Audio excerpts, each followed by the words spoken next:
Our server rack is a mess right now. There's lots of stray wires, lots of equipment that should not be in there, and lots of heating problems. At this point, it's probably a fire hazard. We're going to help you set up a server rack from start to finish. Now, you're probably asking yourself, why do I need a server rack? Or what is a server rack and what goes into it? We're going to show you all of that and more in this episode.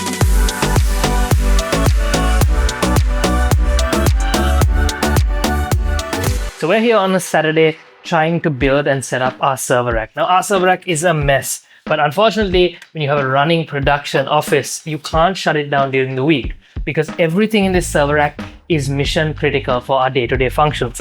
There's our routing, which protects us against any external threats. There is our NAS that holds all of our data. There is our server that helps us process all of our data, and also secondary services like UPS that provides backup power to our entire system, as well as CCTV camera that makes sure we are protected at all times. Well, maybe not all times, because we're going to bring that down today and hopefully we don't get robbed. So Rakita, what's our plan of attack for this? So I think first we have to kind of take out everything that we don't need and organize our cabling. Yeah, we probably need to get rid of all of these guys, right? Is this even connected to anything? I don't know. And then kind of tidy up everything, organize the server rack a bit. We're also having lots of heating issues up here especially. So a big part of today will be to figure out the heating. So I think let's get rid of what we don't need and then let's make a call on what we need to move around.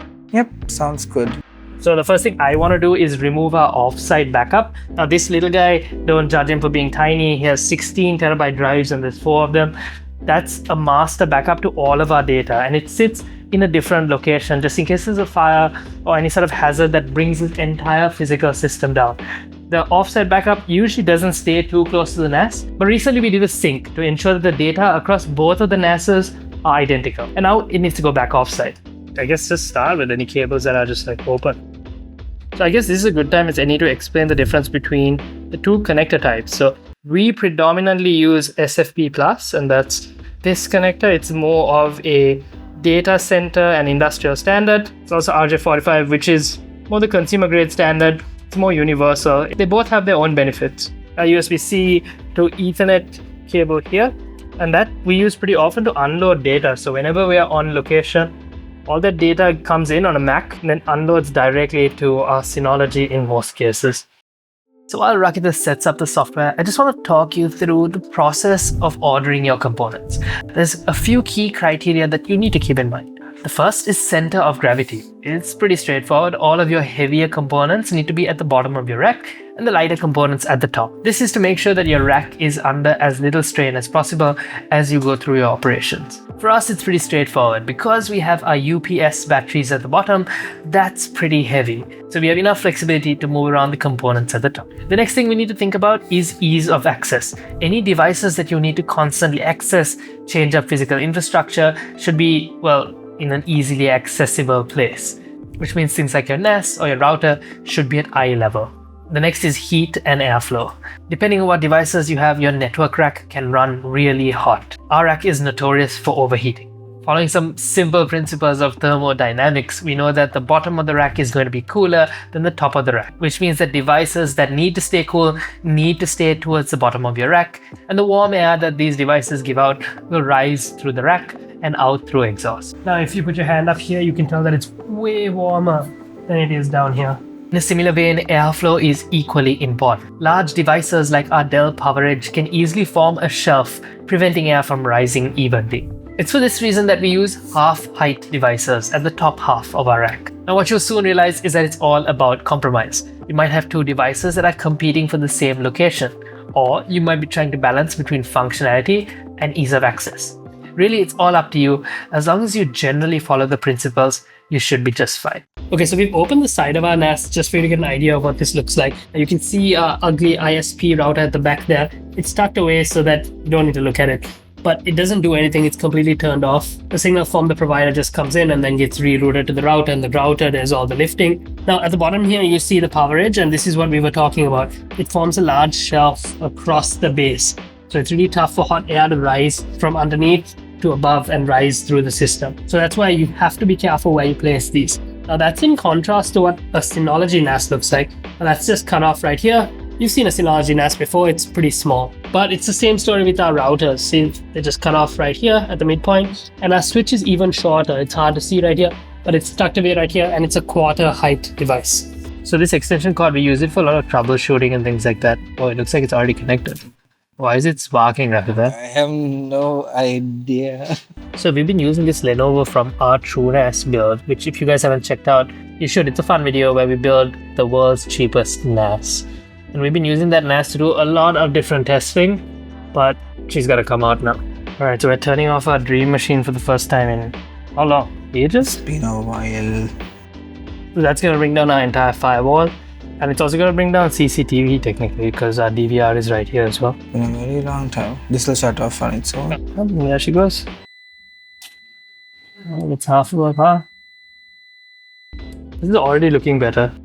So since the offsite is no longer there, we can probably pull the expansion bay forward as well. Just enough. I think I can come a little forward just to match up this guy.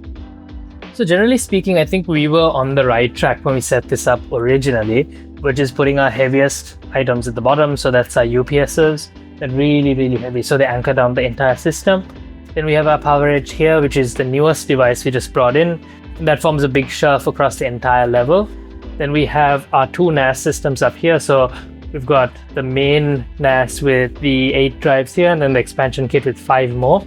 We're probably going to end up moving that down to the left and bringing in a second expansion bay on the right here. So there's enough space for that. And then up top, we've got our firewall and a switch, which makes sense because those are pretty light for the most part. We still have airflow running through the system. Now, what you might not see is on the back end, you can actually pull this whole server forward. In the back is really where a majority of the power cables as well as the interconnections between all of these devices sit. But also there's secondary service routers, so things like CCTV and the PoE switch, which powers all of the cameras and all the Wi-Fi routers and things like that. They're all on the back end because they're very rarely accessed, so they don't need to be serviced as often. Alright, let's slide a light in and let's look at the switch. This switch isn't the prettiest, but it's got a bunch of connections running out. So I think it's a TP-Link PoE switch, and it's powering all the power devices. And then there's a single uplink connection to our router. Okay, it's time for the big boy. We're going to pull out the power edge and service it with, what are we doing, Rakit? A new RAM and new network cards. So ideally you have a serviceable rail on the right here. That's great because it allows you to slide out your server, and then you can service it in place right here. But at the time we didn't think we needed it, which was a mistake. So we've got a static rail, so that's about all that it's going to let us pull it out. So we're going to have to work within this space, which is not ideal. All right, let's open up. You can hand that to me. I'll shove it over here. And oh, this is really cool. I love looking at the inside here. So right now we're running 2 Xeon processors. They're running parallel. We've got a bunch of RAM running in there. Over the next few weeks, we're going to upgrade the RAM. So you're going to end up seeing a lot more RAM stacked up in there. At the back, so we need to get to right now, that's where all the network cards as well as our NVMe SSDs sit. That's where we're going to need to try and fish out right now. So on a side note, these servers have dual power supplies. So either the power supplies can fail and you'll still not have any downtime. So one of the advantages of having a server like this is that you really are looking at almost zero downtime. I think from the time we installed it, we've had almost no downtime except for times that we've shut it down to service. Now network cards, and I guess PCIe cards in general, come in 2 bracket sizes. This is a full height bracket, and it's usually used for things like large desktop computers. But whenever you're working with servers or small form factor PCs like our Lenovo, you need a half height bracket. While Rakita finishes up the install, I'm going to change out that bracket. So that's the dual PCIe bracket. I think Rakita, let's install it on the far right. So you got to open that gate right here, slide out the placeholder protector baffle. We got to make sure all these pins align. And then we should be able to. So that's what the finished product looks like. And in theory, we can house another 25 gig card right here. We'll probably end up doing that. Just haven't purchased it yet. Okay, so Rakita is going to go about changing out the network card. So there is a 10 gig card in there. I don't know if you guys can see that there's a 10 gig card in there that's going to come out, and it's going to be replaced by this shiny new 25 gig card. I don't see anything. Alright, very good. Just enough. Rakita, how many computers do you think you've built in your time here? These 6 or 7. Oh, you've made way more than 6 or 7. I feel like we've gone through a few also. So And all the computers that broke down, we had to upgrade.